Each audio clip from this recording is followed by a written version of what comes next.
Chers auditeurs, vous êtes à l'écoute des messages de la bonne nouvelle de Jésus transmis à travers les prédications de l'Église adventiste du 7e jour, Église africaine francophone de Bruxelles.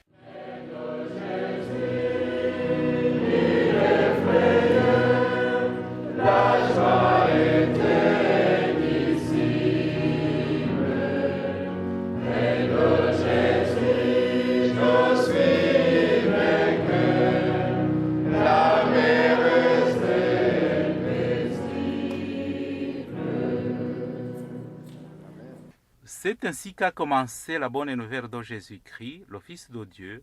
C'est là ce qui est écrit dans le livre du prophète Ésaïe. J'enverrai mon messager devant toi, il te préparera le chemin. On entend la voix de quelqu'un qui crie dans le désert. Préparez le chemin pour le Seigneur, faites-lui des sentiers droits. Marc chapitre 1, verset 1 à 3. Itangiro ry'ubutumwa bwiza bwa Yesu Kristo, umwana w'Imana. Nk'uko byanditswe n'umuhanuzi Yesaya, ngo nuko ndenda gutuma integuza yanjye mbere yawe, izatunganya inzira yawe. Ijwi ry'urangurira mu butayu, ati nimutunganye inzira z'Uwiteka, mugorore inzira ze. Mariko igice cya mbere, umurongo wa mbere kugeza ku wa gatatu.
J'ai appris ce matin mes deux premiers mots rwandais. Muri kino gitondo nabashije kwiga amagambo abiri y'ikinyarwanda, Et paradoxalement avec un Belge. kandi nanone ibintu bitangaje uwayanyigishije n'umubirigi. Ce qui me fait comprendre qu'il s'intègre bien dans son pays avec le Rwanda.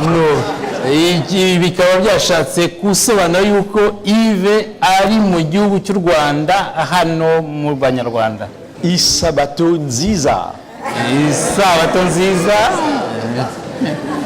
Ce sont les mots par excellence de l'adventiste. Ni ijambo ry'agahebuzo ry'Abadiventiste. Laissez-moi faire deux remarques avant d'entrer dans le sujet. Ndagira ngo mvuge ibintu bibiri mbere yuko tujya mu ijambo ryimbitse. J'ai tendance à être totalement dans mon message. Nshaka cyangwa se nkunda kuba mu ijambo ngiye kuba cyangwa mu butumwa nshaka kugeza ku bantu. Et j'oublie que j'ai 72 ans. Ariko noneho mu kubikora nkibagirwa yuko mfite imyaka 72. Que je n'ai plus 20 ans. Ntabwo ngifite imyaka 20. Mais je voudrais pouvoir continuer à prêcher jusqu'à l'âge de 90 ans. Ariko nkaba nifuza gukomeza kubwiriza kugeza ngize imyaka 90. Parce que mon père, pasteur, est mort à 92. Data nawe wari umupaseri yapfuye afite imyaka 92. Et il a prononcé sa dernière prédication à 90 ans dans sa chaise roulante.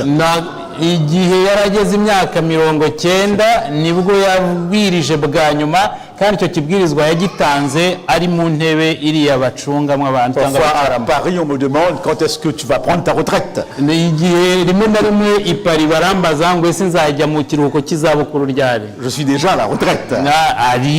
Nkirimo ndetse. Et je réponds tout de suite. Mpita nsubiza. Je ne sais pas si vous connaissez ce chanteur français. Sinzi iyo muzi uriya muririmbyi w'umufaransa. Je me demande s'il n'est même pas belge. Charles Aznavour.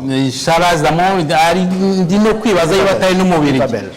Il a 92 ans. Il a 92 ans. Bon, afite imyaka 70, 92. Il y a un problème? Qu'est-ce que... Ah oui, il est allumé. Oui. Oui. Il est fatigué. Il a 92 ans, il continue encore à chanter. afite imyaka 92 kandi aracyakomeza kuririmba. Tant que Dieu me donne la voix, je le ferai. Imana rero igihe cyose izampa ijwi nzakomeza. Mais il faut que j'apprenne à contrôler cette voix. gusa ngomba kwimenya kugira ngo menye uko ntwara iryo jwi ryanjye. Si je m'emballe, dites cool, cool, pasteur. niba rero njyanye y'umwete cyane nkaba nshobora kwiyibagirwa ni ukumbwira ngo gahoro gahoro gahoro pastor. On va parler calmement cet après-midi. Bon, muri kino gicamunsi turageza noneho kugenda buhoro. Pour une autre raison qui vous concerne.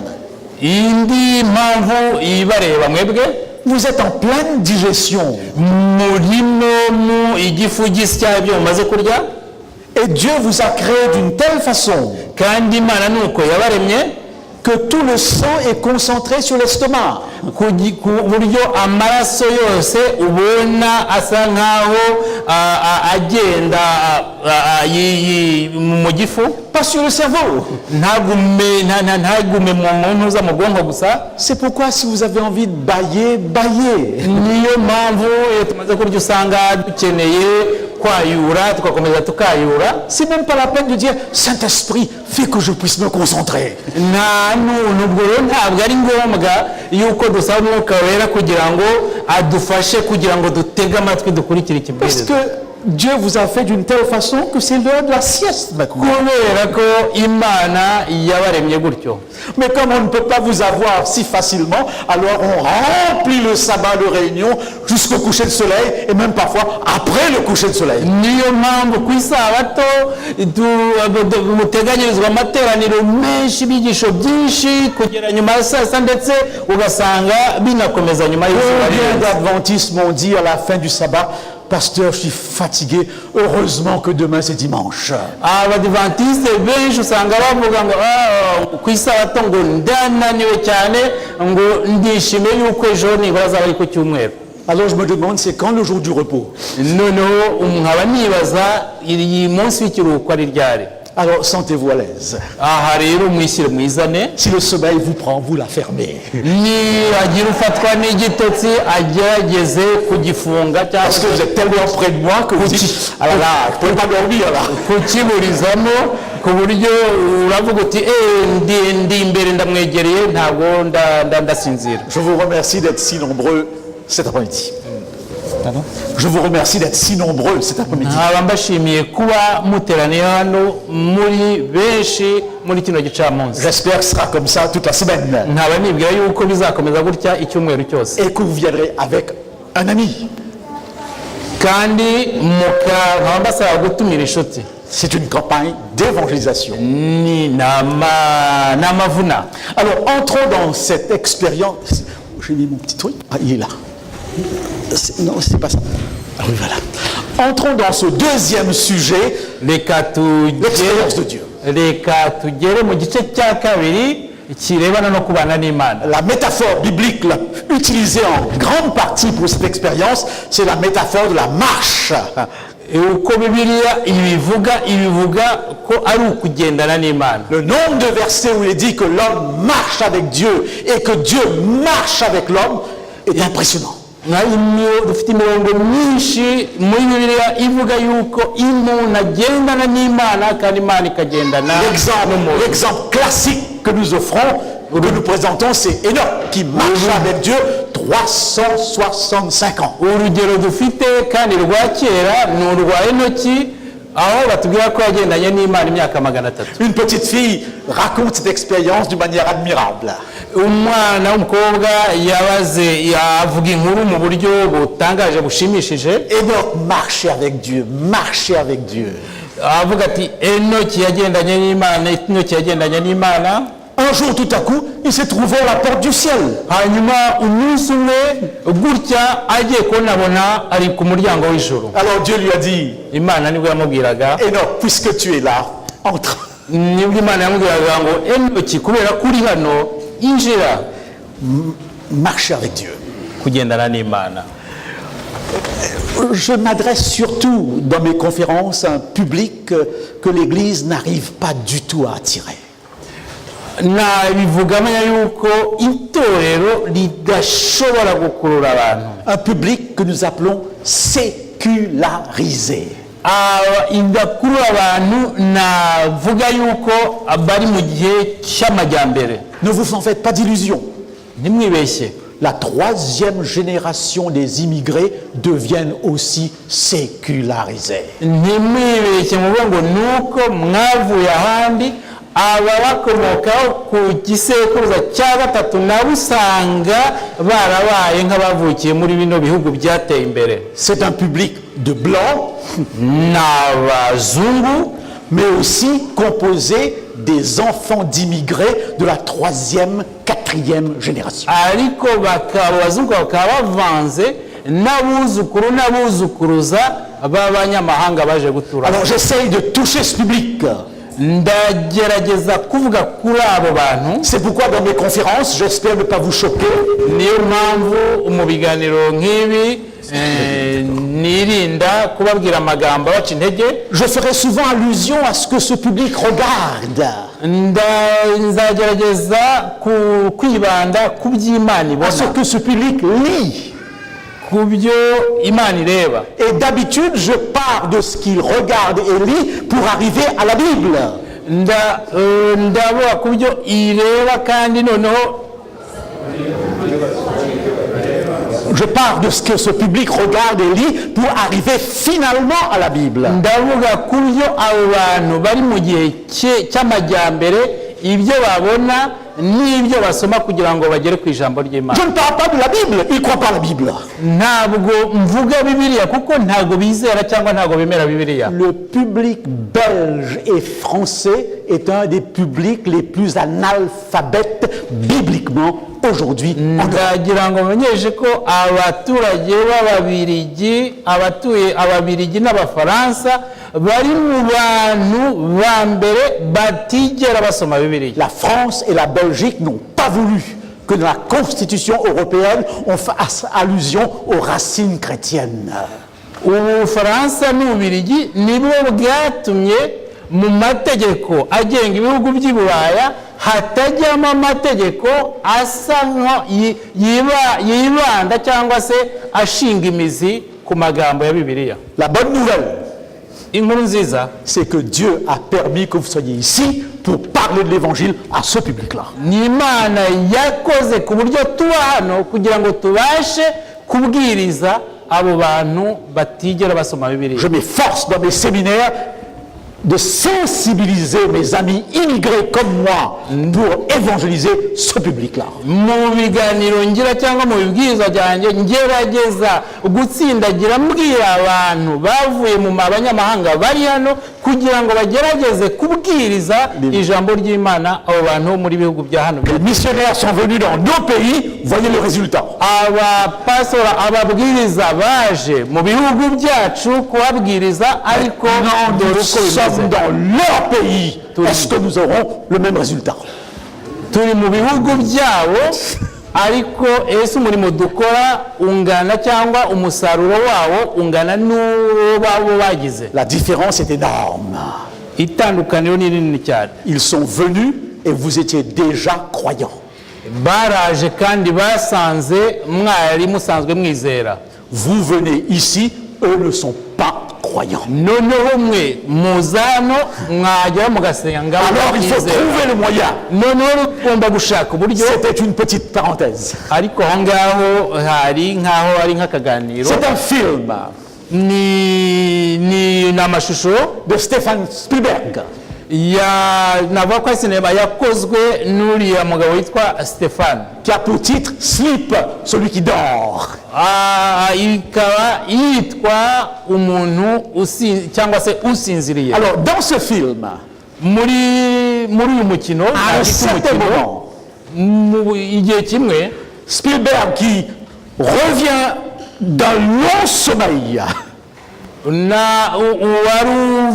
wari uvuye mu akangutse avec des amis, iri kumwe n'inshuti, il leur montre ses albums qui datent de 200 ans. noneho ahita abereka igitabo kirimo amafoto amaze imyaka 200. Et il dit ceci, nibwo yavugaga Ça, c'est Richard Nixon, ati uyu ni Richard Nixon président des États-Unis. wategetse leta zunze ubumwe za Amerika. Ça, c'est un autre. Uyu n'undi Il mentionne des noms des gens qui vivaient il y a 200 ans. noneho agenda ababwira amazina y'abantu bariho hashize imyaka magana À un certain moment, il parle de Billy Graham. noneho igihe kimwe avuga uriya Billy Graham, Le plus grand évangéliste qui ait jamais existé. uriya mubwiriza w'akataraboneka wo muri leta zunze ubumwe Il za a plus de Amerika. 95 ans maintenant. Afite imyaka irenze 95. Alors, il dit ceci dans ce film. Nibwo muri uriya mukino yavugaga Billy Graham, ati Billy Graham, quelqu'un qui prétendait avoir une communication directe avec Dieu. wibwiraga yuko avugana n'Imana, Et tout le monde en France et partout où ce film a été projeté, à ce moment-là, éclate de rire. igihe aho uriya mukino werekanaga, iriya filime yerekanaga haba mu Bufaransa cyangwa ahandi, abantu igihe bumvise ibyo ngibyo bahise bose baseka. Pourquoi est-ce qu'il rit? Kuki basekaga? Parce que ça paraît absurde.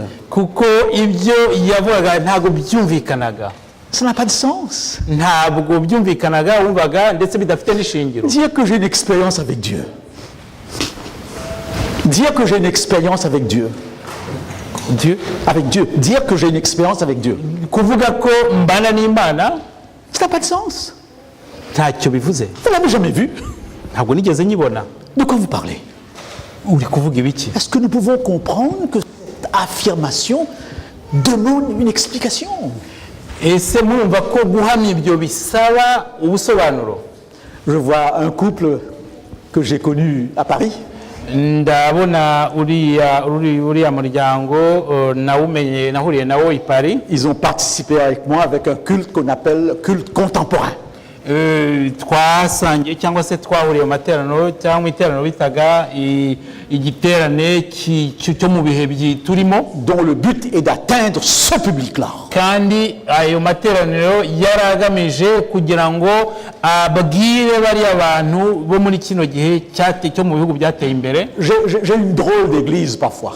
Hari igihe ngeraho nkajya mu itorero ridasanzwe. Elle continue à faire des choses qui ne marchent pas, et les choses qui marchent, elle l'arrête. noneho bagakomeza bakakora ibintu bitagenda, noneho ibigenda ahubwo bakabihagarika. Ce culte contemporain marchait, et je vous raconte l'histoire de Robin. Iryo teraniro twari twashyizeho ryo mu gihe ryo muri kino gihe Robin est venu à un culte. byaragendaga neza. Sa femme est adventiste. Hanyuma umugore we yari umudivantiste, Et il me demande de venir pour des études bibliques. noneho uwo mugabo aravuga ati uzaze, noneho bambwira ngo bazaze abigishe Et Bibiliya. lorsque j'arrive, Ahageze je lui pose la question classique. noneho mbaza ikibazo gisanzwe. Robin, où voudrais-tu que je commence? Noneho uwo mugabo witwaga Robert aramubaza ati turashaka ko ntangirira hehe? Et Robin me répond, Robert nibwo yansubizaga, commencez où vous voulez, je ne sais rien de ces trucs-là. Robert yambwiraga ati tangira aho ushaka kuko ibyo bintu ntacyo mbiziho na gito. Robin a 45 ans.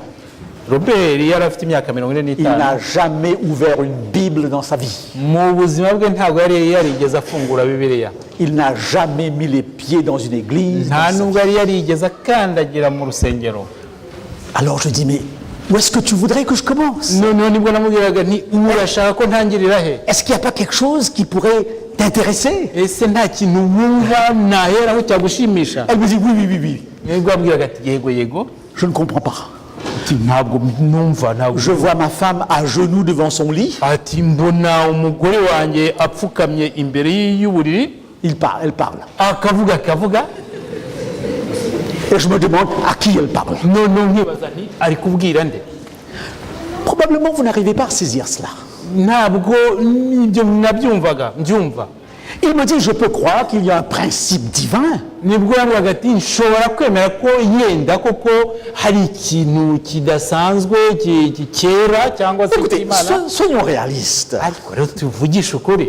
Vous sortez sur la route. dusohoke tujye mu muhanda. Vous voyez au coin de la rue Noneho urebe mu nguni y'umuhanda quelqu'un qui... ugasanga umuntu ameze gutya ari kujyaganyiza iminwa. Qu'est-ce que vous dites? Ese ubwo ni wavuga Il est fou. ni umusazi, wavuga ko ari umusazi. Quelqu'un qui vous regarde par la fenêtre en train de prier. Noneho reba umuntu ukurebera mu idirishya uri musenga, Qu'est-ce qu'il pourrait dire? yavuga iki? Il est fou.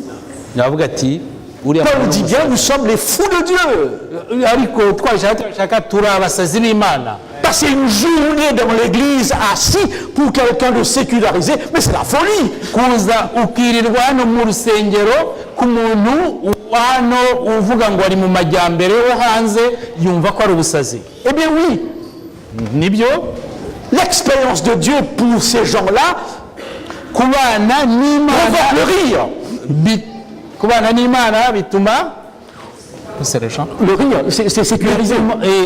kubana n'Imana bisetsa abo bantu bo muri kino gihe cyo mu majyambere. Mais par contre, Ariko dans une église comme celle-là, comme la vôtre, mu rusengero nka ruriya cyangwa se à chaque fois rwanyu, que le pasteur dit j'ai parlé à Dieu ce matin, igihe pasiteri aje akavuga ati jye navugishanye n'Imana mu gitondo, j'ai rencontré Dieu, nahuye n'Imana, et que l'église chante dans le jardin où j'aime entrer, noneho itorero bakaririmba bagahimbaza, il marche avec moi mon sauveur et mon roi. bakaririmba bati mukiza wanjye umwami wanjye Nous nous turagendana, donnons l'impression que c'est quelque chose de réel, de vrai. Dieu est là. wagira ngo ni Imana y'ukuri iri hariya iri aho Et l'église répond Amen, Amen, Amen. ukavuga ngo amen amen.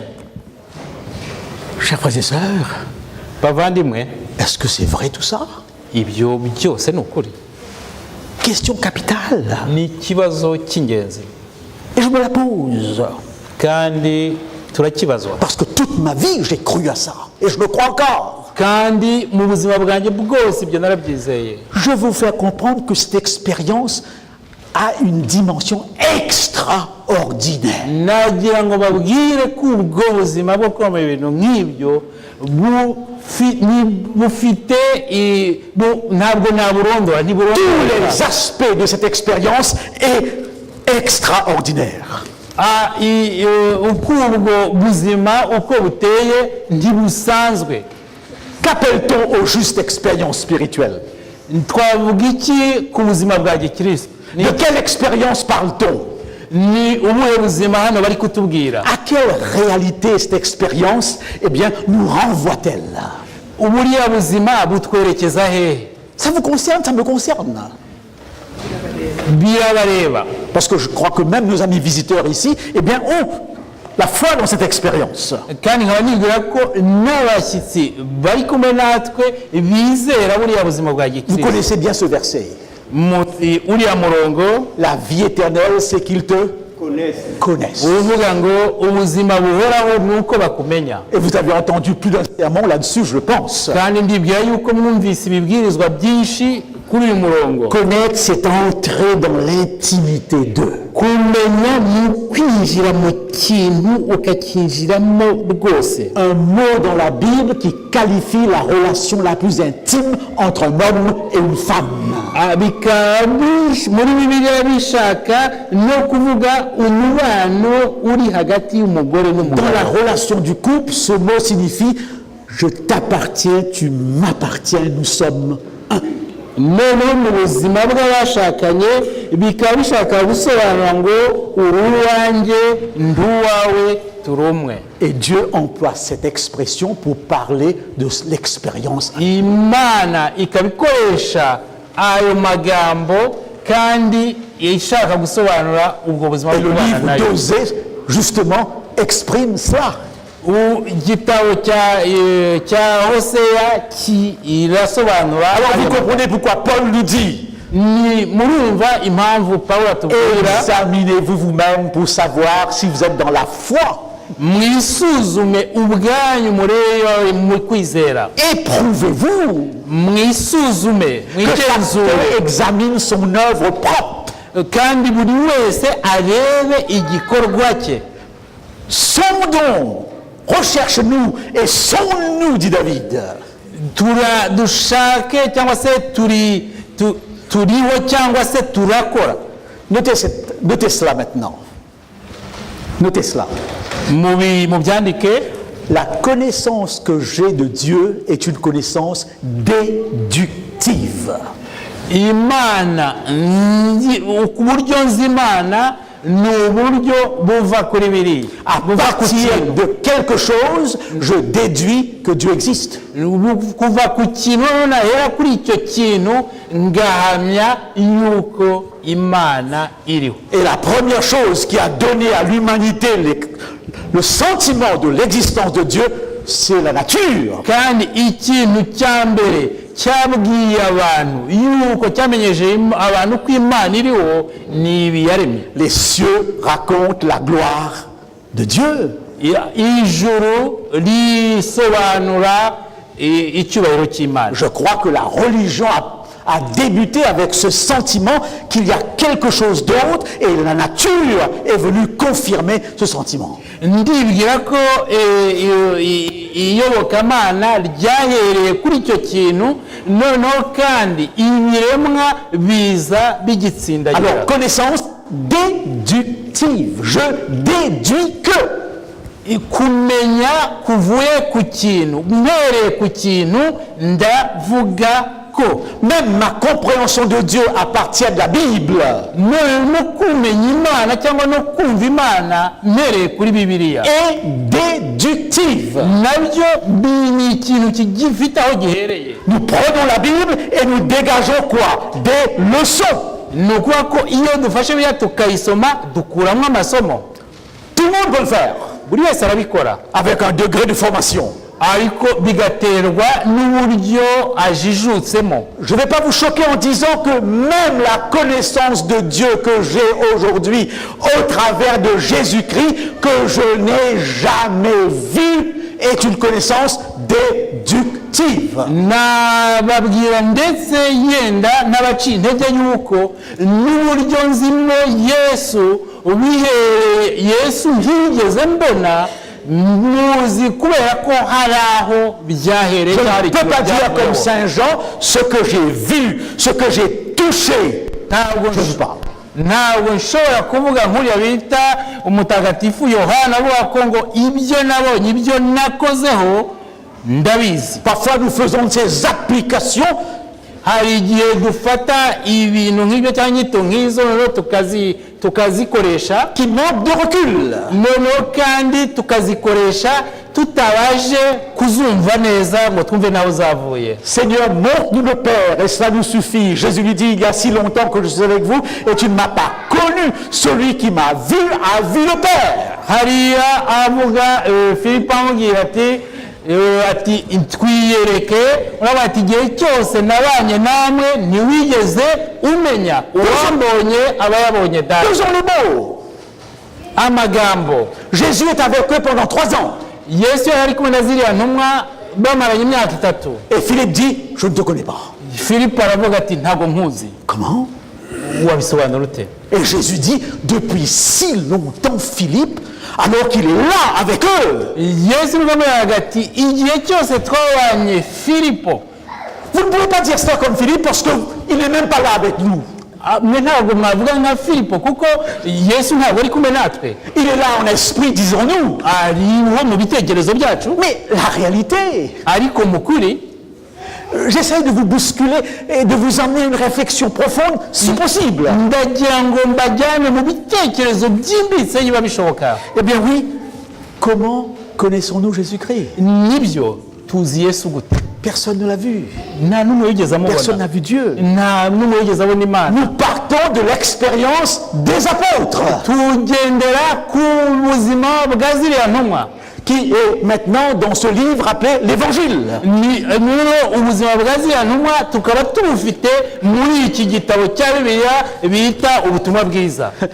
Laissez-moi vous raconter une histoire. Nous sommes en Inde. Sur un flanc de l'Himalaya. Il y a un gourou qui est en train de prêcher. Mais sa prédication est très simple. umutekamutwe wari uri kubwiriza Il dit, je peux pour un sou vous faire faire une expérience de Dieu. noneho nibwo bavuga ati mumpaye ifaranga rimwe nshobora kubereka ubuzima bwo kubana n'Imana. Vous savez, en Afrique, en Inde, en Asie, on n'a pas besoin de beaucoup parler.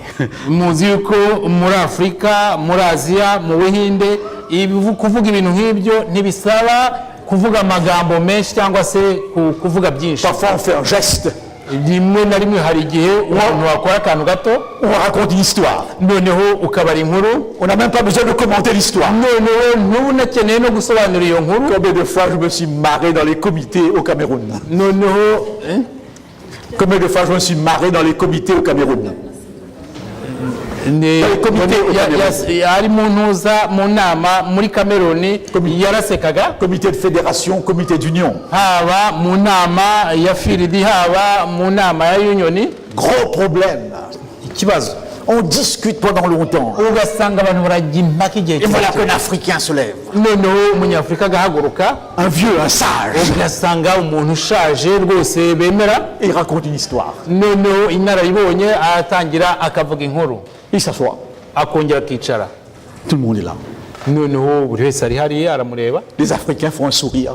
noneho abanyafurika bagaseka, Et les Blancs disent, qu'est-ce que tu veux dire? noneho abazungu bakavuga ati ubwo se washaka kuvuga iki, Qu'est-ce que tu veux dire par cette histoire? noneho washaka kuvuga iki muri iyo nkuru umaze kuvuga. Et parfois il disait, vous les Blancs, vous ne comprenez jamais rien. noneho rimwe na rimwe baravuga ati mwebwe abazungu nta kintu mwiyumvira. Toujours argumenter, expliquer, mushaka ko buri gihe analyser. umuntu abasobanurira ajya mu mizi y'ibintu agatanga ingero. C'est ce qu'on appelle l'esprit cartésien. nibyo bavuga ibintu cyangwa ibitekerezo bivuye ku bintu bihamye bigaragara. Comme dans l'évangile, eh bien parfois un geste, une parabole suffisent. nko mu butumwa bwiza cyangwa se mu butumwa bwiza bw'Imana, akantu gato cyangwa ijambo rimwe Alors, abahagije. il leur donne une notion de sucre. nuko baha agasate k'isukari, Il leur dit, goûtez. niba ati ngaho nimugerageze kunyunguta. C'est tout. nibyo Qu'est-ce qu'il voulait leur faire comprendre? nicyo yashaka ko bumva. Goûter est une expérience. gusogongera ni ikintu ukora. Vous pouvez m'expliquer, me montrer la couleur du sucre. ushobora kunyereka ibara ry'isukari. Si vous avez fait quelques études de chimie, vous pourriez m'expliquer la composition du sucre. waragerageje kwiga amasomo ajyana n'uburyo bakora isukari, ushobora kunsobanura uburyo bakora isukari, Mais vous ne pourrez jamais m'expliquer le goût du sucre. ariko ntushobora kunsobanurira uburyohe bw'isukari. Vous me direz, c'est doux, ushobora kuvuga ati biraryoshye, c'est sucré. bon biraryohereye ririmo isukari. Je pourrais essayer de comprendre. nagerageza kumva, Pour que je sache le goût du sucre, il n'y a qu'une seule chose à faire. ariko kugira ngo menye nsobanukirwe n'uburyohe bw'isukari ni ikintu kimwe nakora. Qu'est-ce qu'il faut faire? wakora iki? Goûter. ni ukuyumva, kuyisogongera cyangwa kuyirya. David dit, venez et goûtons. Que les... dawidi yaravuga ati nimuze maze dusogongere, Avez-vous goûté? twumve ko ari uwiteka ari mwiza. Pouvez-vous parler de l'expérience de Dieu, pas avec des versets que vous citez, mais à partir de quelque chose que vous avez vécu? mushobora kuvuga Imana, kuvuga iby'Imana muhereye ku mirongo mwasomye, ariko mwayivuga neza muhereye ku buzima Vous êtes mwabanye nayo. seul à sentir ce qui s'est passé. muba uri wenyine wo kugira ngo wumve uburyo mwabanye nayo. L'apôtre Paul l'exprimera en ces termes, je sais en qui j'ai cru.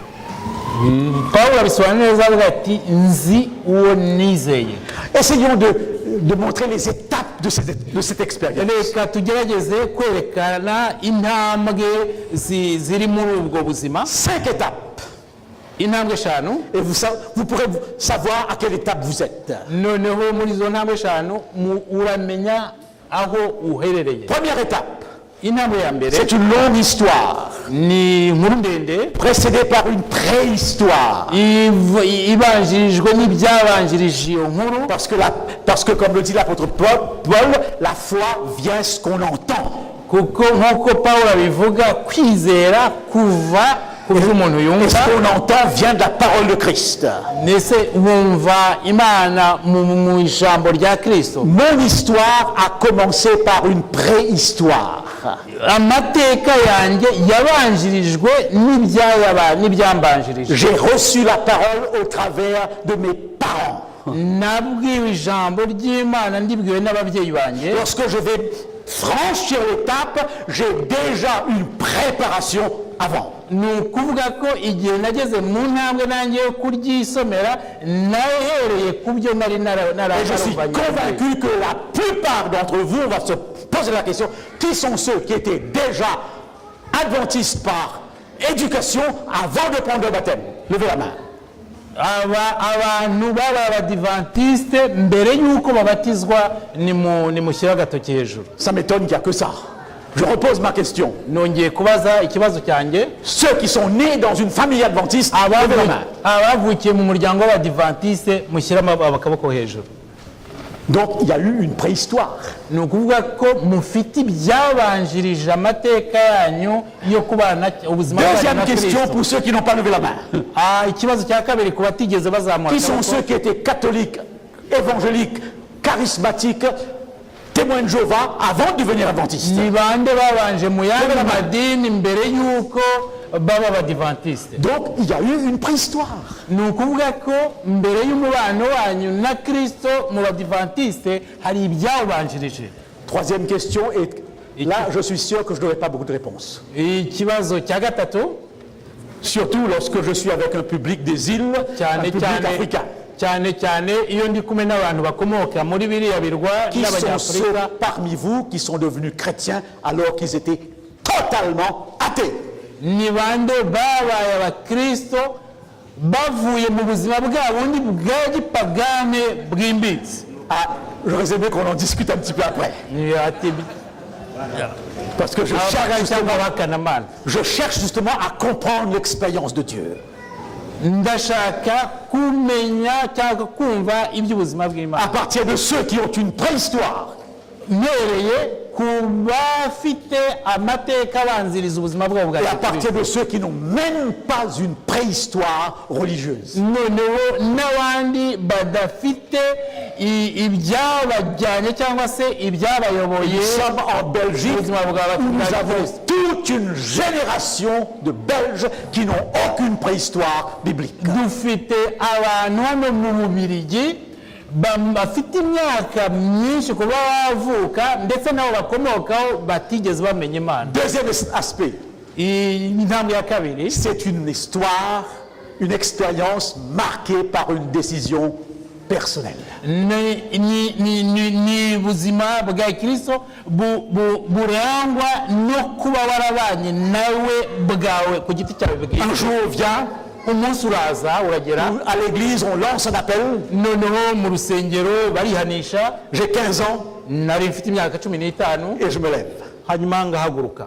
Mon histoire, ma préhistoire devient mon histoire. Noneho imbanziriza amateka yanyu ahubwo iraza igakora ubu bikaba nk'amateka yanyu. Et mon papa m'appelle dans son bureau Hanyuma data arampamagara mu biro bye, et il me dit: arambwira, j'espère que tu ne prends pas ton baptême parce que tu es un fils de pasteur. nimwe ubwo se data nibwo yambwiraga ati nizeye yuko utabatijwe kubera yuko uri umwana wa pastor. Si tu le fais pour cette raison, je te demande de ne pas le faire. Yiba ubatirijwe kubera yuko ndi so kandi nkaba ndi pastor, nakugira inama yo kutabatizwa. Beaucoup de personnes m'ont dit: j'ai pris la décision, mais finalement c'était pas ma décision. Abantu benshi bambwira ko bafashe icyemezo cyo kubatizwa, ariko iyo cyemezo bafashwe ntabwo ari bo ku giti cyabo bari bagifashe. Je vous dirai une chose que les pasteurs vous ont dit. Ndagira ngo babwire ikintu abapasiteri bababwiye. Devant Dieu, imbere y'Imana, votre histoire commence avec cette deuxième étape. amateka yanyu ahera kuri iriya ngingo ya kabiri. Votre vrai anniversaire devant Dieu, ce n'est pas le jour de votre naissance biologique, c'est le jour de votre naissance spirituelle. Kugendana n'Imana ntabwo ari ntabwo bihera igihe wavuye mu nda ya nyoko, ahubwo bihera igihe wamenye Imana. Après la Pâque, Nyuma ya Pasika, Dieu dit à Israël, Imana yabwiye Isirayeli, tu vas maintenant compter tes années avec l'événement appelé Pâques. Imana yabwiye Abanyayisirayeli ati noneho imyaka muzayibara muhereye kuri iki gikorwa cyangwa kuri iki kimenyetso cya À Pasika. chaque fois que je rencontre un adventiste, Igihe cyose mpuye n'umudivantiste, la première question que je lui pose, ikibazo cya mbere mubaza, quelle est votre histoire?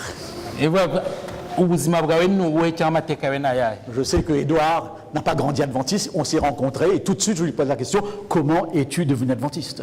Abantu b'abirabura bo ntabwo nijwa. Édouard? Edouard, Oui. Il est fatigué, mon frère. yahuye na Edouard mubaza ikibazo. Je lui pose la question, comment est-ce que vous êtes devenu adventiste? Murande concentre des fois. Non, c'est normal. None nyamwaje ko yabaye umudivantiste. Si vous voulez comprendre l'expérience de Dieu, habituez-vous à demander aux gens comment. Et alors vous verrez comment Dieu agit dans la vie des uns et des autres. Niba mushaka kumenya uburyo Imana igena mubaza abantu uburyo bamenye Imana, noneho rero nibwo Vous muzamenya. comprendrez comment il agit dans un athée. Noneho nibwo muzasobanukirwa n'ukuntu Imana ikora mu muntu uyihaka. Comment il agit avec un catholique, un protestant, que sais-je. Ukuntu ikorera mu muntu w'umugatolika cyangwa umuntu w'umuprotestant. Comment il agit avec un musulman. Ku uburyo ikorera mu bayisilamu C'est tellement important. ni ingenzi cyane. Il fait chaud. L'autre étape, c'est une Iyindi ntambwe c'est une expérience vécue. ni uburyo noneho ni uburyo nabayemo. Laissez-moi vous raconter quelque chose pour vous garder éveillé. Reka mbabwire akantu yenda murakanguka. Et la question est, est-ce que votre expérience est vécue? Ni ikibazo ni ukuvuga ngo ese ubuzima bwawe bwo kwa Kristo wabubayemo wayibayemo Est-ce ubuzima que bwawe. c'est une question de tradition culturelle, éducative, ou est-ce que c'est quelque chose de vécu? Ese ni ibintu wabwiwe, ni ibintu biva ku muco mu muryango, cyangwa ni ibintu biva ku buzima by'ubuzima wabayemo? J'ai travaillé à Tahiti pendant 4 ans. Nakoze muri Tahiti imyaka 4. J'ai travaillé dans les îles Maurice, les îles océans Indiens, l'Afrique, Madagascar, Tahiti, Québec, la France. Nabaye muri ibyo birwa byose mbabwiye. C'est un privilège. Ni amahirwe. Et voilà que Kikong, umuntu, son nom c'est Kikong. Kikon. Kikong, oui. C'est pas Kikon. Non, Kikong. Kikon. Eh bien, umuntu witwa Kikon Kikong est un responsable de jeunes. yari ahagarariye urubyiruko. Et je pose la question à Kikong. Noneho mubaza ikibazo. Comment as-tu été converti? Nibwo namazaga nti wihannye ute? Posez cette question aux gens, c'est la question la plus importante. Icyo kibazo mujye mukibaza abantu, ni ikibazo cy'ingenzi. Il me raconte son histoire. Nuko nibwo yambwiraga. Il a assisté à une campagne d'évangélisation. Nuko yaje mu mavuna. Il a assisté à une campagne d'évangélisation. Hanyuma mu mavuna yabamo. Et très souvent, dans ces campagnes, on ne fait pas les choses très sérieusement. Akenshi mu mavuna nkayo ntago bakora ibintu buryo bwimbitse. J'ai connu des gens qui ont été baptisés sans même savoir qu'ils étaient baptisés dans l'Église adventiste. Nahuye n'abantu babatijwe noneho kandi bari barihaniye muri ayo mavuna noneho batari bazi ko banabatijwe. Alors le vendredi soir, le vendredi soir à la veille du baptême, kuwa nyuma ubanziriza umunsi w'umubatizo wagombaga kuba kubukeye, la maman de Kikong lui dit, noneho nyina wa Kikon nibwo yamubwiraga, Kikong, demain le baptême a lieu. Je crois que tu avais décidé de prendre ton baptême chez les adventistes. nibwo yamubwiraga ati ejo hazaba umubatizo kandi wari wariyemeje kuzabatirizwa mu badivantiste. Quiconque avait oublié. Kikon yari yaribagiwe, Il avait oublié complètement. yari yarabyibagiwe neza, Et par-dessus le marché, quiconque était sous. kandi ahubwo ibirengejeho Kikon yari yasinze, Il avait bu yari yanyweye, et il fumait. yanywaga itabi. Et sa maman lui dit, mais tu vas pas aller prendre ton baptême chez les adventistes, on ne boit pas, on ne fume pas. Nibwo nyina yamubwiraga ati ntabwo uzajya kubatizwa mu badivantiste unywa inzoga unywa itabi, ibyo ntabwo bibayo. Et quiconque se dit, qu'est-ce que je vais faire? Noneho Kiko nibwo yibazaga ati Il a ndakora une iki. crainte terrible. Noneho agira Il se ubwoba, dit, si demain je vais dans le baptistère, le pasteur va sentir l'alcool. nibwo yavuga ati ejo ninjya muri Yorodani kubatizwa pasoro azumva. Chers auditeurs, vous êtes à l'écoute des messages de la bonne nouvelle de Jésus transmis à travers les prédications de l'Église adventiste du 7e jour, Église africaine francophone de Bruxelles. umwuka w'inzoga kubera ko yanukaga inzoga, Mais il décide d'aller. ariko afata icyemezo cyo kujyayo. Il est baptisé. Yarabatijwe. Je connais ce pasteur. Ati uwo mupasiteri ndamuzi, Un homme extrêmement catégorique. umugabo rwose udaca Je hirya. suis sûr d'une chose. Icyo nzi neza, Si cet homme avait senti l'alcool chez quiconque, il lui aurait dit, je ne te baptise pas. uwo mupasitoro nzi wabatije Kiko, iyo aramuka yarumvise umwuka w'inzoga kuri Kiko ntabwo yari Et kumubatiza. vous comprenez pourquoi quiconque avait peur.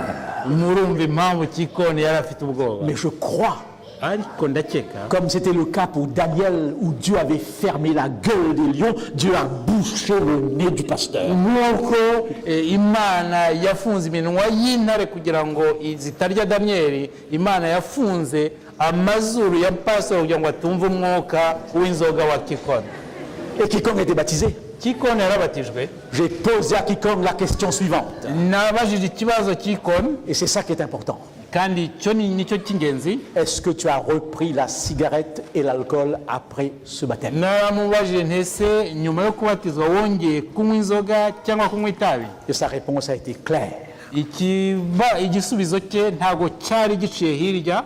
Jamais. Yaravuze ati ntabwo nongeye na rimwe.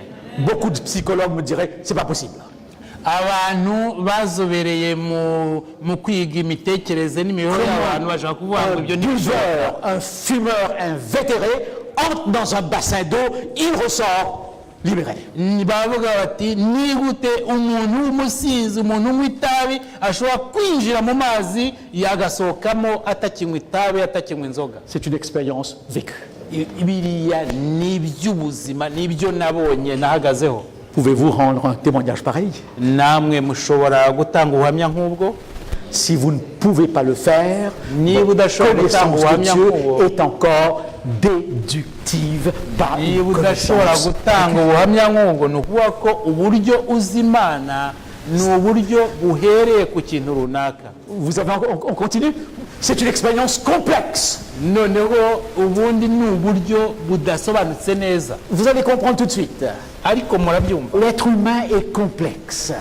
Ikiremwa muntu ni ikiremwa kidasobanutse. Il est dirigé par son cerveau, Umuntu ayoborwa il est dirigé par son cœur. n'ubwonko, akayoborwa n'umutima. Sa raison est très souvent en conflit avec ses émotions. Noneho kandi ibitekerezo byo ugasanga bihora bihubanganywa Il n'arrive pas parfois à dire exactement si c'était une décision raisonnable ou purement émotionnelle. nta nubwo ashobora gusobanukirwa niba ibitekerezo bye biri kugengwa n'amarangamutima cyangwa biri kugendwaho ko n'ukuri ko gutekereza neza. Je m'explique. Ndisobanura. Quand je fais une campagne d'évangélisation, Iyo ndi kubwiriza mu mavuna, très souvent on me posera la question, akenshi bambaza ikibazo, allez-vous faire un appel samedi? bakaba batese uzihanisha ku isabato. Et je réponds, je ne sais pas. Nkasubiza ngo simbizi. Je ne prémédite pas mes appels. Ntabwo jyewe mbanza gutekereza ku bintu bizabaho mu minsi. Et je demande pourquoi vous me posez la question. None nkabaza ni kuki muri kumbaza. Alors on me dit, Parce qu'on voudrait savoir s'il faut une petite lumière tamisée, noneho bakambwira bati twagira ngo turebe dushobora gushyiraho amatara adasanzwe, s'il faut un cantique tel que je suis. niba tugomba gutegura indirimbo yavuga ngo njuko ndi, C'est-à-dire s'il faut créer une ambiance prédisposée. mbese kugira ngo dutegure uburyo abantu buzorohera abantu bugafasha abantu kwihana. Il y a des techniques pour persuader. hari uburyo buriho butuma abantu butera imbaraga cyangwa butuma abantu bagira inyota. Je me suis toujours élevé contre cette technique. noneho abantu bagahaguruka, ibyo nge narabirwanyije, ibyo bituma bishuka abantu cyangwa se bisigura abantu. Parce que je crois que la parole de Dieu est assez puissante pour toucher les cœurs. kubera ko nizera ko ijambo ry'Imana rihagije kugira ngo rihagurutse umuntu. Et je ne fais jamais ces appels qui jouent sur les émotions comme une machine à...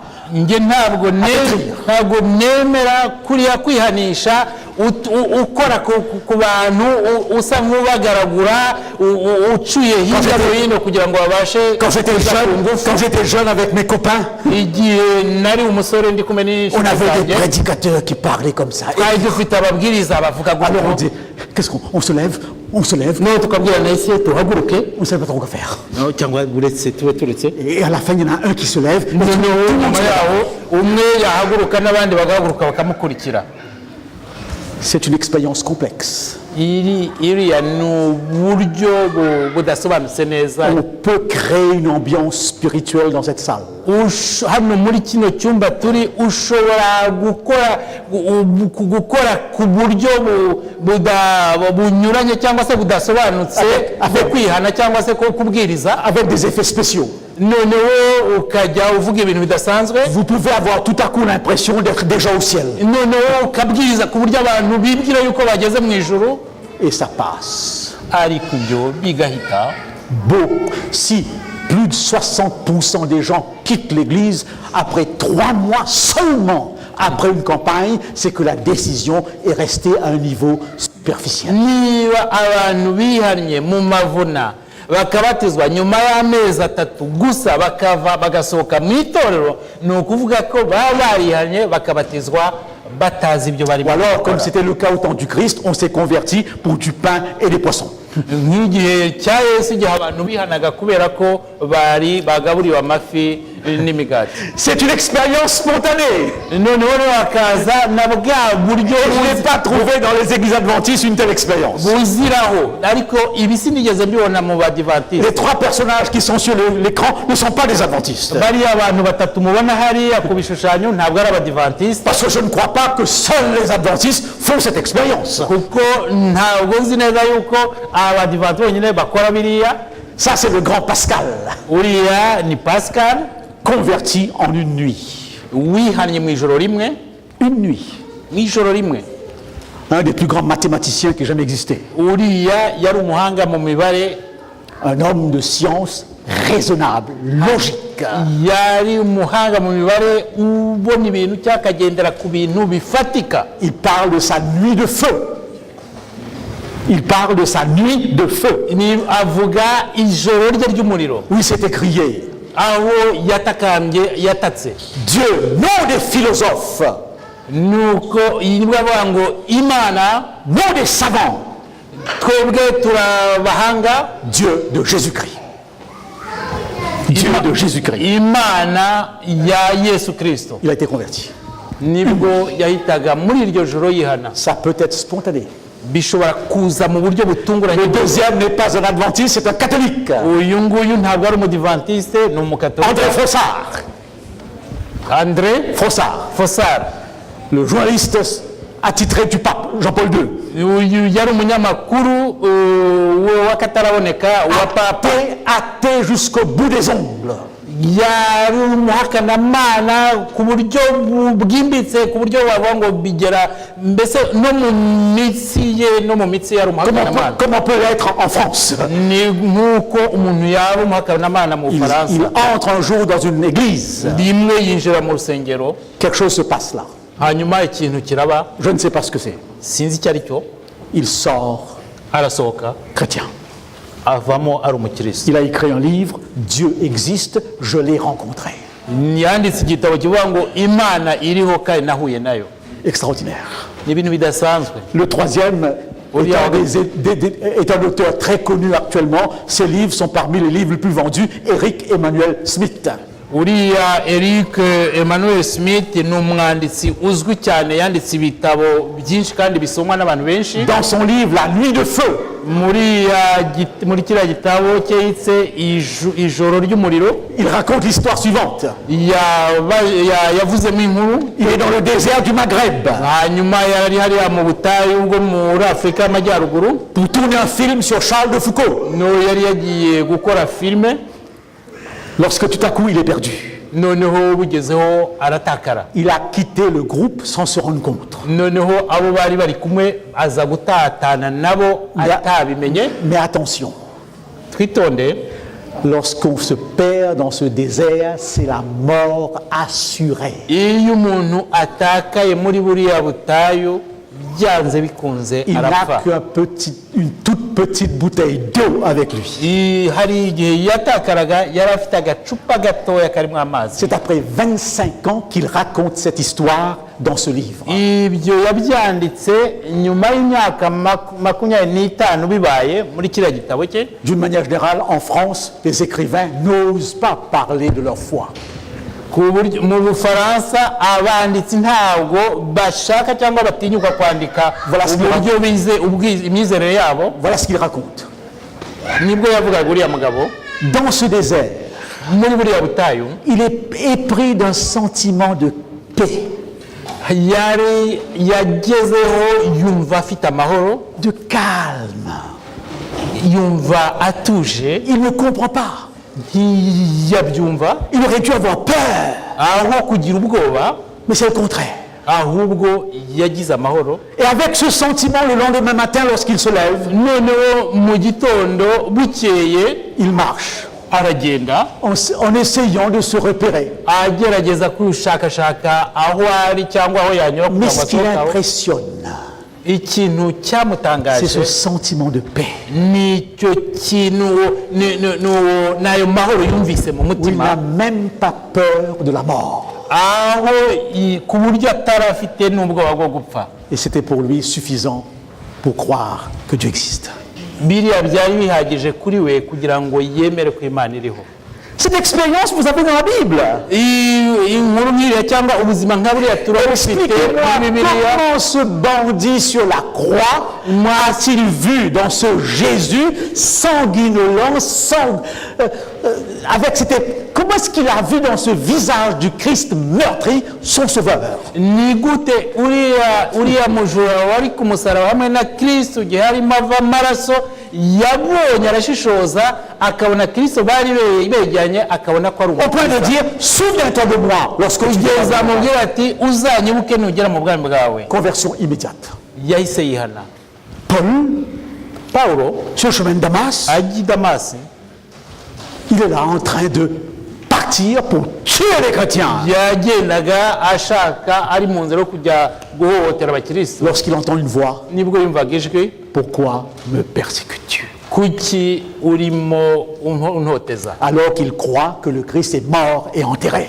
kandi iryo jwi yaryumvise azi neza ko Yesu yapfuye kandi ko bamuhambye. Conversion immédiate. nawe yahise yihana ako Comme kanya. une crêpe qu'on retourne. nka wa mutsima cyangwa cya gisuguti Et le bateka centenier au pied de la croix, hanyuma wa muzamu cyangwa se wa murinzi wari qui a kumusaraba tellement vu de personnes qu'il a crucifiées, wabonye abantu benshi babambwe. tout à coup s'écrie, muri ako kanya nibwo yatakaga certainement cet homme ati byanze bikunze uriya muntu n'umwana w'Imana. spontané. nibyo bintu biba gutyo. Est-ce qu'il y a dans cette salle quelqu'un qui a fait une conversion spontanée? On aurait aimé le voir et l'écouter. hano muri twe haba hari umuntu waba arihaniye muri ubwo buryo akumva ijwi hanyuma Est-ce que c'était spontané, frère? C'était spontané? Non. Je n'ai pas rencontré dans l'église, quand j'ai fait ces présentations, de gens qui m'ont dit, eh bien oui, un jour, comme Paul, il m'a saisi. aho nabwirije hose ntabwo nigeze mpura n'umuntu wihanye muri buriya buryo nka Pawulo cyangwa se bariya bandi sans préhistoire, sans histoire, directement. bitagize aho bihera, bitagize umwigisha, bitagize inkuru y'ababyeyi, urugero rw'ababyeyi, agahita yihana gutya ako Très kanya. rapidement, c'est une expérience qui vous change. noneho ibyo ni uburyo buguhindura, Et je passe un peu vite, je ne m'attendrai pas. Ça vous change. birabahindura. Si vous êtes toujours le même avant et après, il n'y a pas eu d'expérience. niba imbere yo kwiyumva ijambo ry'Imana na nyuma nta kiuhinduka, C'est une expérience divine que ceux de l'extérieur ne peuvent pas comprendre. buriya buryo noneho ni uburyo buva ku Mana kandi nta mundi muntu wo hanze ushobora kubwumva. C'est une folie pour eux. mbese abo hanze bagira ngo ni C'est même pas la peine de leur parler, ils ne peuvent pas comprendre. nta n'ubwo ushobora kubibwira abantu bo hanze kuko badashobora kubyumva. Exactement comme nous ne pouvons pas les comprendre, eux non plus ne peuvent pas comprendre. nk'uko tudashobora kubyumva nabo ubwabo ntibashobora Je kubyumva. n'arrive pas à comprendre comment on peut passer toute une vie sans aucune allusion à Dieu.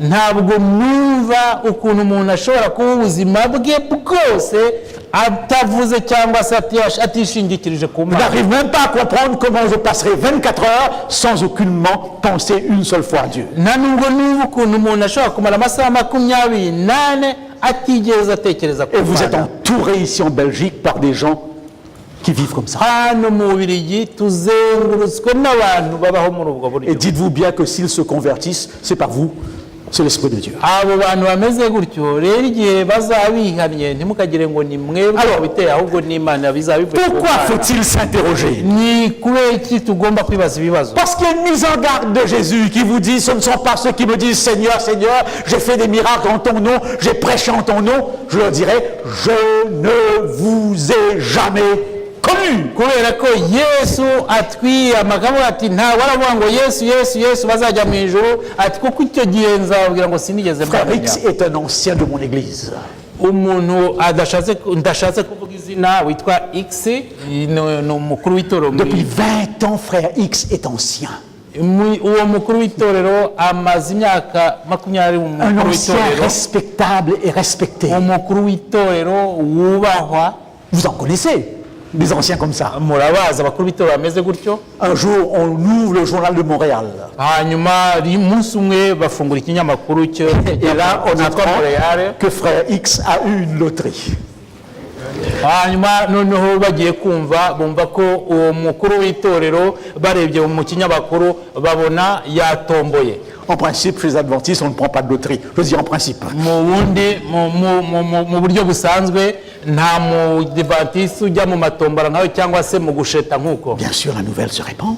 nuko Comment frère X, ancien d'église, a pris une loterie où il a gagné non pas le gros lot, mais une somme importante. noneho abantu batangira kubaza ni gute umuntu w'umukuru w'itorero witwa gutya yabashije kujya mu matombora akaba yabashije gutsinda kubona umubare w'amafaranga ngo Comme les adventistes qui m'ont dit, pasteur, si Dieu me donne le gros lot, je paye l'église. noneho hari abadivantisite bamwe bagombaga kumbwira ati jyewe mbonye amafaranga nk'ayo nyatomboye nakubaka cyangwa nkagura urusengero. Mais j'ai jamais vu encore un qui a fait ça. ariko nta n'umwe nigeze mbona wabikoze.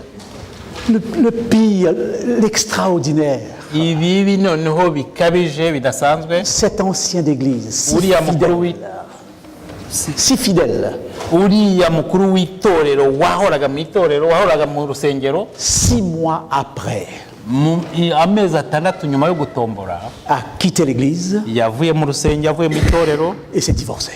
kandi yatandukanye n'umugore. Expliquez-moi, nsobanura ibyo bintu. comment peut-on prêcher pendant 20 ans ushobora gute kubwiriza imyaka 20 et il suffit d'une somme d'argent pour tout noneho balancer. wabona amafaranga angana kuriya byose bigahita bisenyuka? Parfois une femme suffit, rimwe na rimwe umugore umwe arahagije, un homme suffit. umugabo umwe arahagije. Lorsque c'est une épreuve de souffrance, j'arrive à le comprendre. habaye ari ikigeragezo cyo kubabara cyangwa kubabazwa yenda nabyumva. On se sent trahi par Dieu. aho ngaho yenda ukumva yuko Imana On a yakuretse. l'impression que toutes ces... On en reparlera dans une des conférences. tuzabivuga mu byigisho Mais tuzahura. là, C'est une somme d'argent. ariko noneho yabonye amafaranga menshi. C'est pour cette raison, dit le Christ, attention, ce ne sont pas ceux qui me disent Seigneur, Seigneur, d'où l'importance de se poser la question. niyo mpamvu Yesu avuga ngo ntabwo aravuga ngo Yesu Yesu mukiza mukiza, akari kandi aricyo gituma Et je vois deux autres pasteurs que j'ai connus à Collonges qui sont là, et je crois que c'est un des versets les plus durs pour un pasteur qui a passé son temps à dire Seigneur, Seigneur, Seigneur. Et si un jour Dieu lui dit je ne t'ai jamais connu, mais quelle catastrophe. ndabona abapasiteri babiri nigishije ikoronje kubyumva kwabo ndabibona biraruhije, kugira ngo yaramaze imyaka yose abwiriza noneho mu iherezo azajye kumva yumve Yesu amubwira ngo ntabwo Expérience mpuze de Dieu. kubana n'Imana. Je suis sûr que si vous êtes là avec moi alors qu'on va entrer au ciel, ndizera yuko igihe tuzaba turi kumwe tuzajya mu ijuru, Dieu me dise, toi Johnson, je te connais pas. noneho rero twaba twiteguye kujya mu ijuru, none Imana ikambwira ati Johnson ntabwo mpuze. Je suis sûr que ce frère, mais Seigneur, tu te trompes là. noneho icyo gihe ngewe nzamubwira nti nshobora kubwira Imana nyagasani nti ndibwira ko wibeshye. Il a prêché à Bruxelles. yaraje C'était puissant. yaratubwirije kandi yashyizemo ingufu, wabonaga rwose ari igitangaza. Ça m'interpelle. ibyo birantera kwibaza. J'ai passé ma vie à prêcher en ce nom.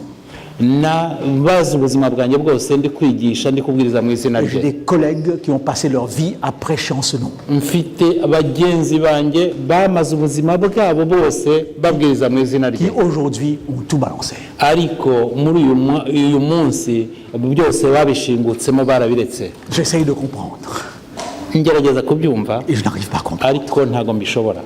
Est-ce que leur expérience était vraie ou fausse? ese buriya buzima bwabo bwa gikristo bwari ubuzima bwa gikristo bw'ukuri cyangwa bwari ubuzima bufifitse? Paul me fait comprendre qu'elle était vraie.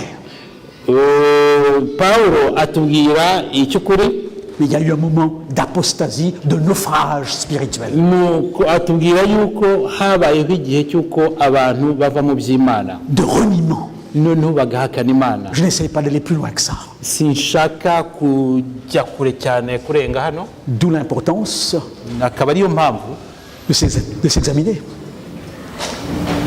De s'examiner. akaba ariyo mpamvu tugomba kwisuzuma.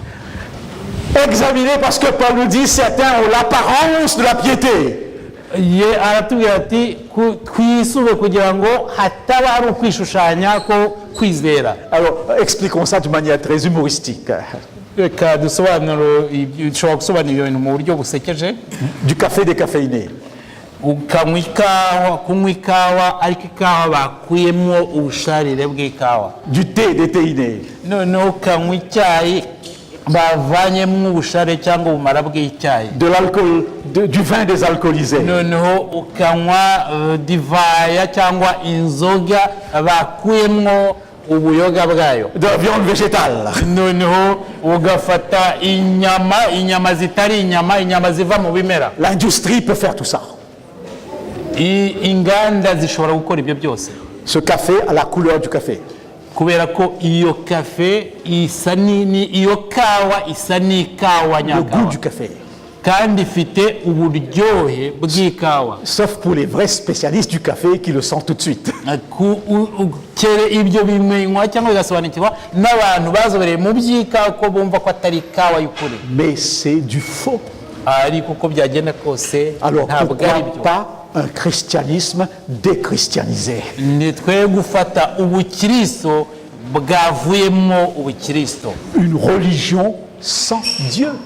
ni ukuvuga iyobokamana cyangwa iby'Imana bidashyira imbere Imana. Où les apparences sont là, ukugaragara inyuma birahari biragaragara, mais pas la réalité. ariko iby'imbere cyangwa ukuri ntako. C'est Dieu qui parle. ni Imana hari ibivuga. Cette photo que vous avez ici de Céline Dion iriya foto ya Céline Dion est fausse.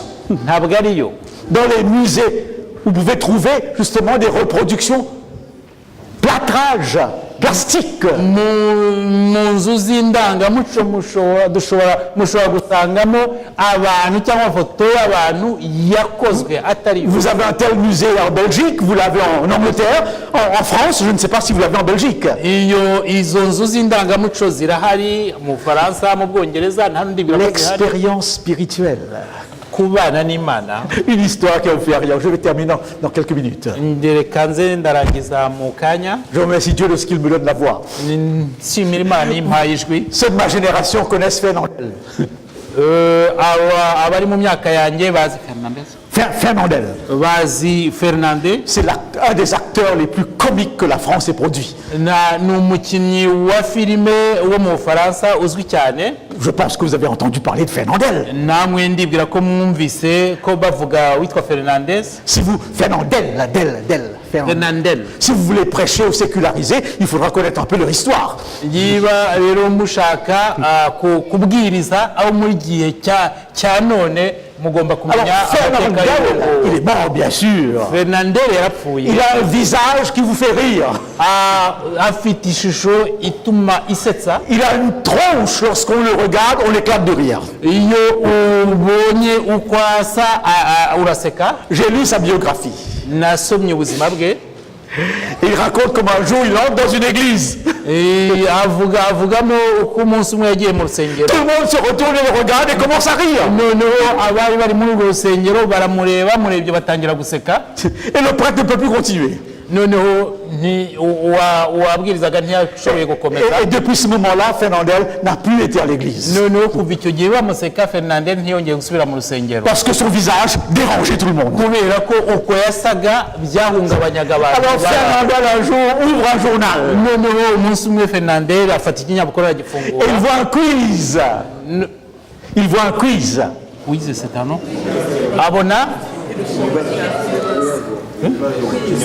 quiz. Abona ibibazo. Un quiz, eh bien, qui a pour titre « Je ressemble à Fernandel ».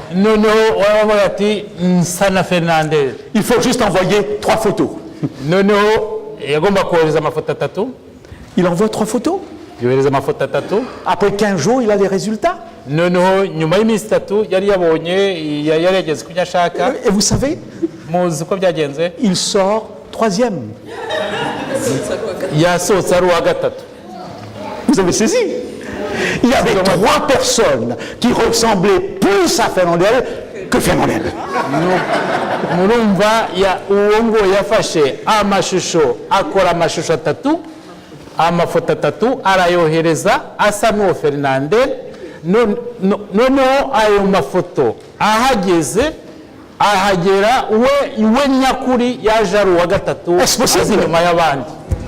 Mais oui, chers frères et sœurs, il se change en ange de lumière. C'est qui ça? Ibyo nubwo umuntu yumva bidashoboka atari byo nibyo kuko barihinduranya nk'uko Satani yihinduranya. Du diable, c'est de d'imiter à un point où le Christ dira même les élus seront trompés. Satani ariyoberanya kandi akihinduranya agahindura ku buryo Kristo nagera akavuga ati nabo hejuru nibishoboka yabo. Paul dira ceux qui ne sont pas ancrés dans la vérité. Paulo azabwira abantu batashinze imizi mu kuri ne verront pas la différence entre la vérité et l'erreur. Ntabwo ushobora kumenya gutandukanya ukuri n'ibinyoma. Et suivront sans même se rendre compte qu'ils suivent le diable mais pas le Christ. Tugakurikira tutazi abantu bakurikira Satani tutazi badakurikira Kristo tutazi ko ari baturi ukuri. Ce sont des déclarations bouleversantes. Amagambo nk'ayo ni amagambo akintege cyane. Notre église a connu cela. Vous avez entendu parler, j'en suis sûr, de Wako. C'est la première secte apocalyptique adventiste. Wako ni torero ni kimeze nk'itorero kivugwa nko muri yavuga mu byahishwe. Plus de 80 morts. hapfuyemo abantu 80 barenze 80. Le chef de cette secte était dans l'ancienne église. kandi uwashinze iryo shami wagira ngo ni itorero yari umukuru w'itorero. Plusieurs personnes étaient membres d'une église qui n'était pas loin de là où j'habitais. kandi abari bagize iryo ngirwa torero bari bamwe mu bagirwa. Je me suis posé la question, mais comment mon église est arrivée à produire un tel phénomène? nibwo nibazaga nti ni gute itorero ryanjye rishobora kuvamo abantu nk'abariya. Eh bien, c'est possible. birashoboka. La vérité et le mensonge se ressemblent tellement qu'on est complètement perdu. ukuri n'ikinyoma birasa cyane ku buryo kubitandukanya bigoye. Je vais passer très vite sur d'autres clichés. ndagira ngo ngere kuri iriya foto. Cette expérience religieuse est tellement variée. ubuzima bwa gikristo ni ubuzima budasobanutse. Eh bien, William James, un psychologue écossais ou irlandais, en a fait une étude sur 500 exemplaires d'expériences religieuses. uriya james wo mu gihugu cya ekose yakoze yize ibintu byinshi cyane ku birebana yafashe ingero nyinshi cyane ku birebana n'ubuzima bwa gikristo. Actuellement, en laboratoire, on évalue l'expérience religieuse. ubu ngubu mu bigezweho kino gihe bajya mu nzu bakoramo ibintu by'ubuhanga noneho zitwa za Avec ce laboratwari. qu'on appelle le casque de la foi. noneho bafite ibigofero bumviramo bashobora gupima igipimo cy'ubukristo. Quelques minutes de patience. noneho rero bigasaba ko On prend un bouddhiste, noneho bagafata nk'umuntu un chrétien protestant, umubudiste n'umukristo w'umuporo, un chrétien catholique, bagafata umugatolika, un hindou. bagafata Un musulman. n'umuyisilamu, On met sur la tête un casque noneho bose bakaza bakabika icyo avec bigofero, des électrodes. noneho bagashyiramo turiya twuma tujyana amajwi, Exactement comme les IRM que vous faites pour détecter un cancer ou autre chose. nk'uko nka biriya byuma bakoresha kwa muganga iyo bari kureba amakanseri n'izindi ndwara. Parce qu'on est capable, n'est-ce pas, d'aller voir les images qu'on appelle cérébrales. noneho kubera ko ibyo byuma bishobora gutuma bareba amashusho ava mu Et on bwonko, demande à toutes ces personnes de prier, noneho bakabwira abo bantu bose bambitse ibyo de bigofero gusenga, prononcer une prière. noneho buri wese akavuga isengesho, Et on mesure l'impact sur le cerveau. noneho bakagenda bapima uko ubwonko bwe bukora ari gusenga, Et on analyse cet impact. noneho bagatangira bakabyiga, On arrive à une conclusion. noneho bagafata umwanzuro, Tous ces gens qui prient Non, non. ont une même image cérébrale. noneho bagasanga yuko uburyo ubwonko bwitwaye busa muri abo bantu bose Et basengaga. pour les hommes de science, c'est une expérience tout à fait naturelle. noneho rero kuri abo bantu bitwa ngo ni abahanga bo babona ibintu b'ibyo bakavuga ati ati bya bintu ni kimwe. J'ai regardé un documentaire là-dessus. nigeze kubona filime Et j'ai vu quelque chose d'intéressant. noneho mbonamo ikintu kidasanzwe. Seul pour l'athée, umwe muri abo ngabo utemera imana, les images n'étaient pas très claires. iby'ubwonko bwe bwerekanaga ntabwo byari bisobanutse cyane. Alors on a posé la question au médecin. noneho nibwo bahitaga babaza ikibazo umuganga, Comment l'expliquez-vous? ibyo wabisobanura ute? Sa réponse est intéressante. igisubizo cye cyarashimishije. Il a dit, nibwo yavuga probablement, voilà la réponse.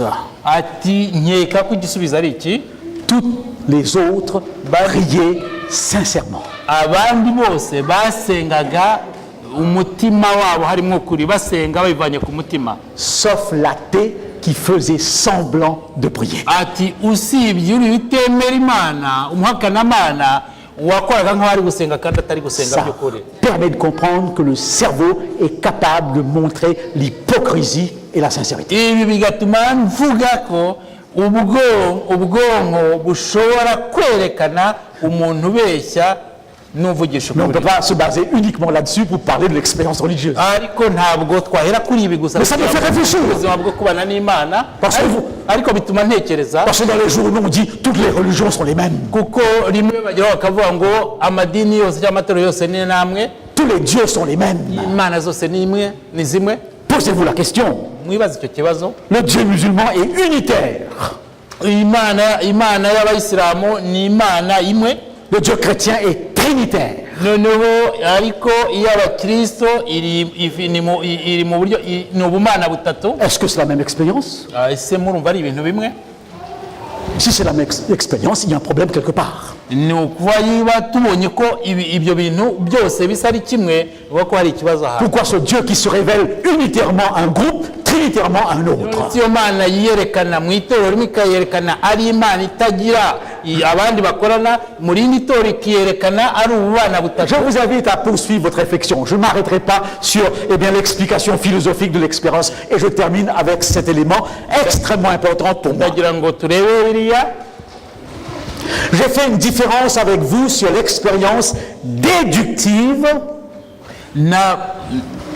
L'expérience déductive. Oui, twarebeye hamwe uburyo bwa gikristo buhereye ku kintu et une expérience directe. noneho n'uburyo ubuzima bwa gikristo noneho buvuye ku muntu butagize ahandi Je voudrais que vous puissiez buciye. dans votre vie répondre à la question. ndagira ngo mu buzima bwanyu mugerageze gusubiza ikibazo À partir de quelques dernières expériences. noneho duhereye ku byo twabonye nyuma. Mais pour bien vous faire comprendre, laissez-moi vous raconter mon expérience. ariko kugira ngo wenda tubashe kubyumva neza reka mbabwire inkuru y'ubuzima bwanjye icyo nawe nabyo mu buzima bwanjye. J'ai déménagé au moins 45 fois dans ma vie. mu buzima bwanjye nimutse nibura inshuro 45 avec mon père qui était pasteur ndi kumwe na data wari umupasitoro. et ensuite dans tous ces pays où j'ai travaillé. hanyuma nongeraho kugenda muri biriya bihugu nakozemo.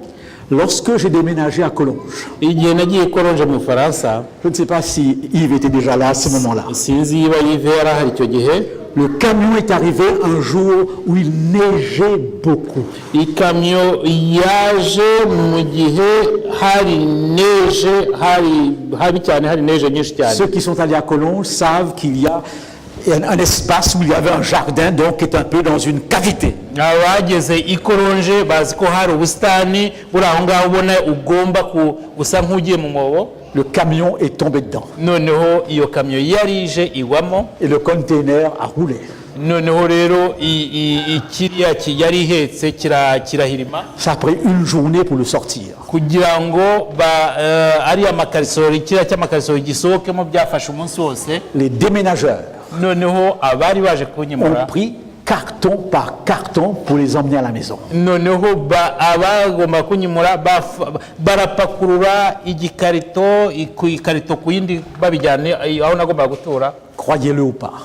mubyemere cyangwa mwe kubyemera. Je me suis dit, sans aucun doute, toute la vaisselle est écrasée. Tout est La vaisselle. yeah. nibwo navugaga la vaisselle. La vaisselle, les tasses, les vaisselles. nibwo navugaga ngo byanze bikunze amasahane yamenetse. Pas un seul verre s'est cassé. ariko ngiye kubona nsanga nta sahane n'imwe cyangwa itase n'imwe yamenetse. Qu'est-ce que je peux vous dire? icyo nshobora kubabwira, Je peux vous dire, nababwira ko à partir de cette expérience, mpereye kuri ibyo byambayeho, l'Éternel, mon déménageur, Imana mon déménageur. niyo yanyimuye. Vous le comprenez? muri kubyumva? Je peux dire l'Éternel, mon déménageur. nshobora kuvuga ko Imana ariyo yanyimuye. Après 45 déménagements, nyuma yo kwimuka inshuro 45. c'est ce que je veux vous faire comprendre dans cet instant. nicyo nshira ngo mwumve muri uyu mwanya. Mon frère qui a été missionnaire au Congo umuvani wanjye wabaye umubwirizabutumwa muri Congo ne peut pas le dire. ntabwo ashobora kubivuga, Parce que le jour où son container est arrivé, kubera ko igihe ikamyo yamwimuraga yari ihageze. il a été donc à la douane. yageze ku ntuza kuri douane. Heureux d'avoir son container. noneho bishimira ko babonye iyo kontineri. Lorsqu'on a ouvert le container, noneho igihe bafunguraga iyo kamyo, il n'y avait que des grosses pierres dans le container. niho basanze byajanjaguritse ari amabuye gusa yuzuye aho ngaho muri iyo kamyo. On avait tout pris. bari babyibye Ça arrive tous les harimo jours. amabuye. Ça arrive tous les jours. ibyo bibaho buri Et en gihe. Europe, il n'y a pas de pierres, il y a des immigrés. hano hashaka kuvuga ko muri Afurika aho nyine haba amabuye, noneho hano hakaba impunzi nyinshi kubera ko hariya haba abajura nyine baba bafashe ibyo. Vrai ou faux? C'est vrai.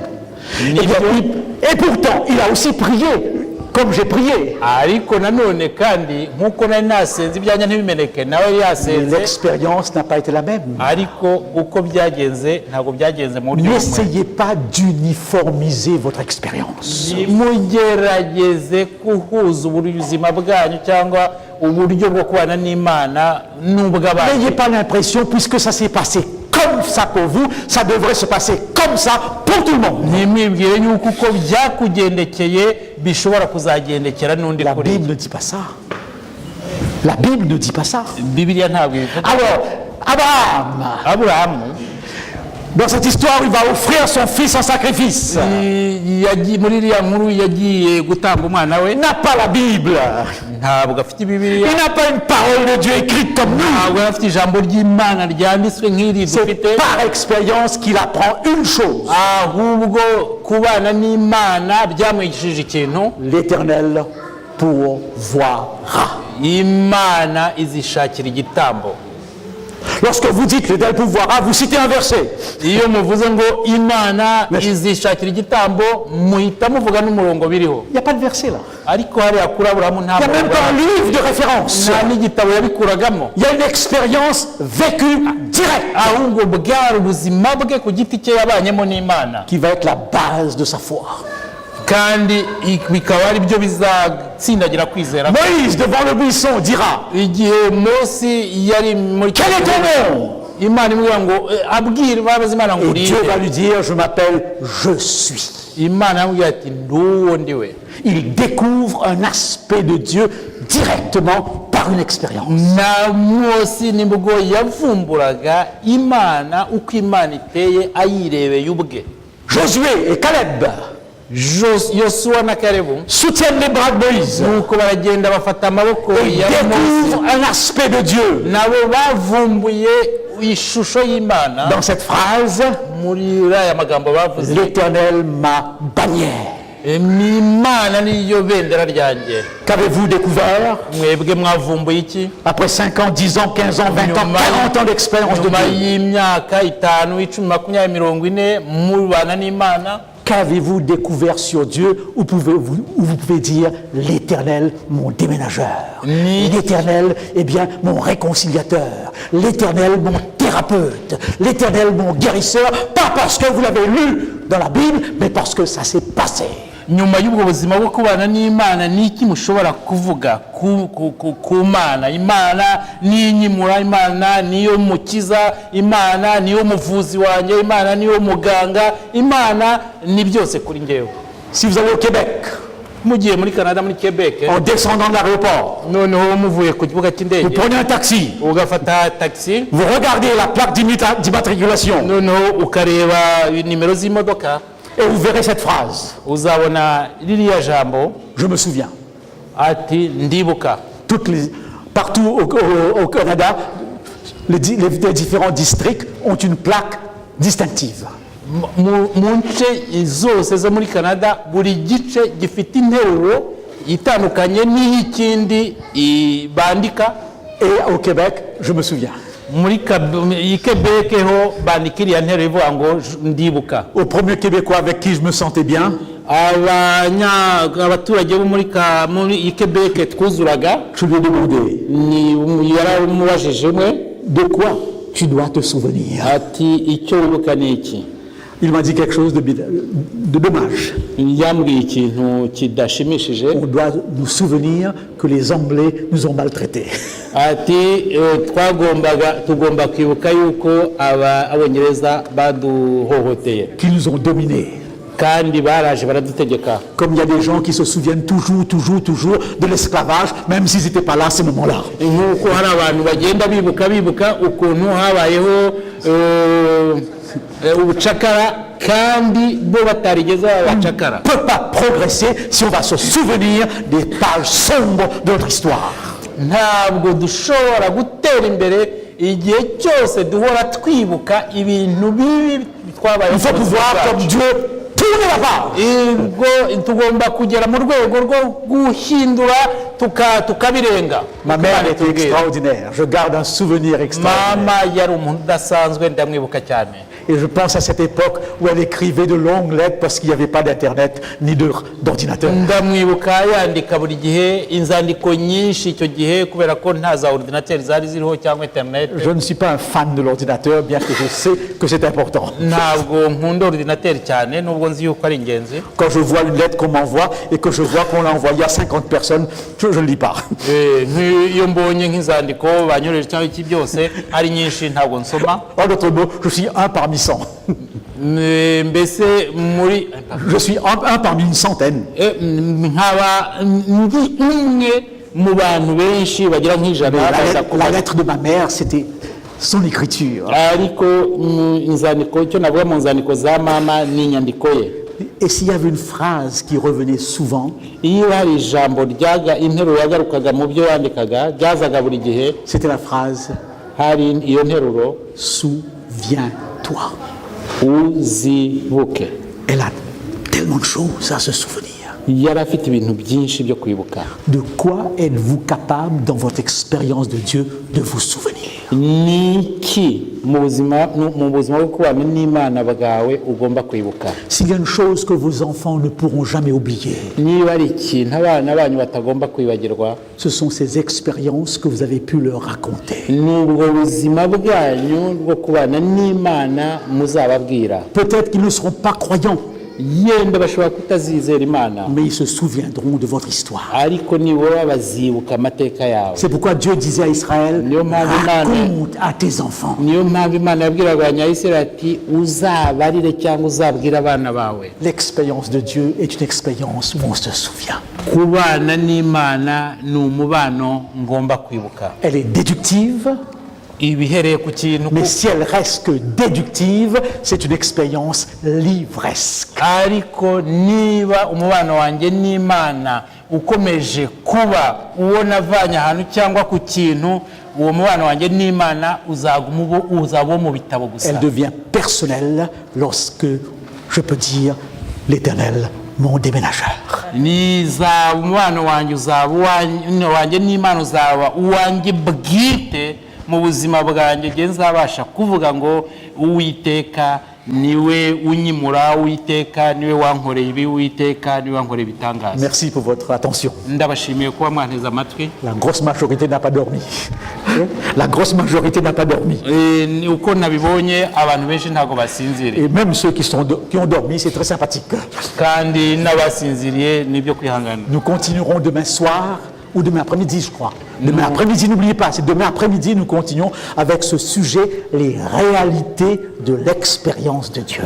ejo tuzakomeza, kandi ntimwibagirwe muzaze tuzareba noneho ukuri, ibintu by'ukuri bifatika byo kubana n'Imana. Comment évaluer cette expérience? ni gute dushobora gusobanura cyangwa se kumenya umubano wacu n'Imana. Amen. Amen.